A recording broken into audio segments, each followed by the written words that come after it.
Hello friends, तर आज आपण राऊंड सँडविच करणार आहोत। हे सँडविच दिसायला जितकं सुंदर आहे, खायला पण तितकंच टेस्टी आहे।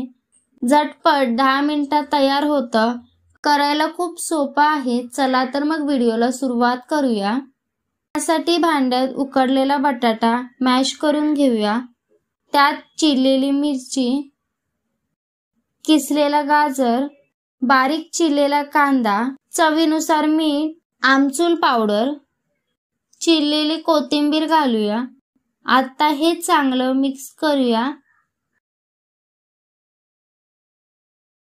आता आपलं हे बॅटर मिक्स करून झालं आहे। 2 ब्रेडच्या स्लाइस घेऊया। हे ग्लासाच्या मदतीने राऊंड शेप मध्ये कट करूया। आता कट करून झालं आहे। ब्रेडच्या बाजूच्या कड्या काढून घेऊया। तुम्ही याचा वापर ब्रेड क्रम्स किंवा चटणी बनवण्यासाठी करू शकता।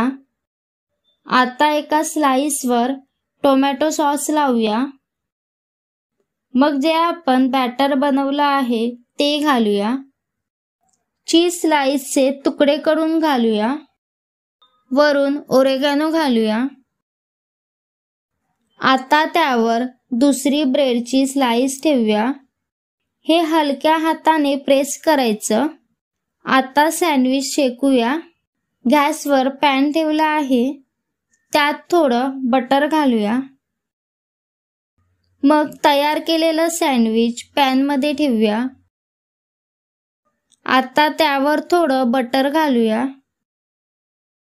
एका साइडनी सँडविच शेकून झालं की दुसऱ्या साइडनी सँडविच शेकून घेऊया।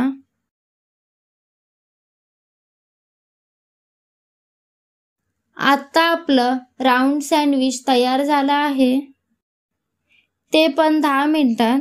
तर हा व्हिडिओ कसा वाटला हे मला कमेंट करून सांगा। व्हिडिओ आवडला असेल तर लाईक करा, शेअर करा आणि चॅनलला सबस्क्राईब केलं नसेल तर नक्की करा। धन्यवाद।